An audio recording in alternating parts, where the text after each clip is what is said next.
But first, let's get right to the reaction to President Biden's first solo news conference in 8 months. He answered questions from reporters for nearly an hour, many of them focused on Biden's age and whether he would step aside after last month's shaky debate.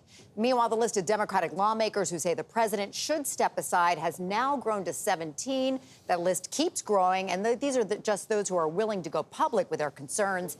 Nancy Cordes was at last night's news conference. Nancy, good morning.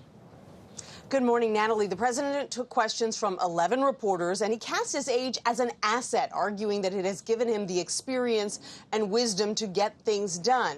So now the question is, did he do enough to head off the wave of defections that congressional Democrats have warned could come today?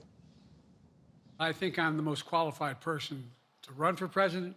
With his re-election bid on the line, an animated President Biden answered questions about his health. And they say I'm in good shape, okay? His age. The only thing age does is help you with it. Creates a little bit of wisdom if you pay attention. And his record. Can you name me somebody who's got more major piece of legislation passed in 3.5 years? Created 2,000 jobs just last week. He also showed some of the fire that Democrats were expecting to see in the debate 2 weeks ago. More children are killed by a bullet than any other cause of death. The United States of America. What the hell are we doing? What are we doing? His performance was good enough to reassure some lawmakers. I think he convinced a lot of people he should stay in the race. But right after the press conference ended, 3 more House Democrats called on him to withdraw from the race, bringing the total to 17 lawmakers. I will not stand silent as I see a trajectory to an electoral loss that leads to the presidency of Donald Trump and all that he has promised. Have you spent time thinking about what it would mean for your legacy, which you've worked decades to build, if you stay in the race, despite the concerns that voters say they have, and you lose to someone who you yourself have argued is unfit to return to the Oval Office? Well, look,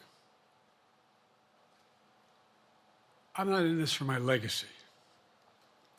I'm in this to complete the job I started.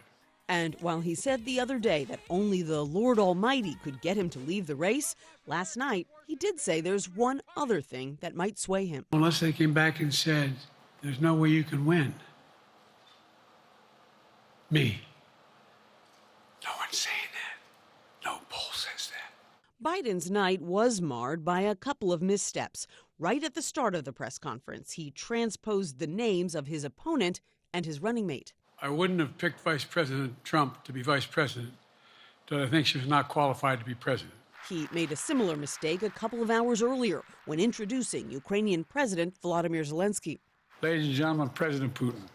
President Putin. He realized his mistake when the crowd gasped. President Zelensky. I'm so focused on beating Putin, we got to worry about it. Anyway, Mr. President. I'm better. Donald Trump mocked those gaffes on social media, but the Biden camp overall was pleased with the news conference. They felt he showed a command and depth on foreign policy that his opponent cannot match.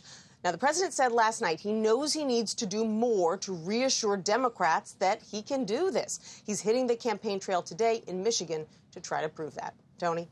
We'll be watching, Nancy. Thank you very much.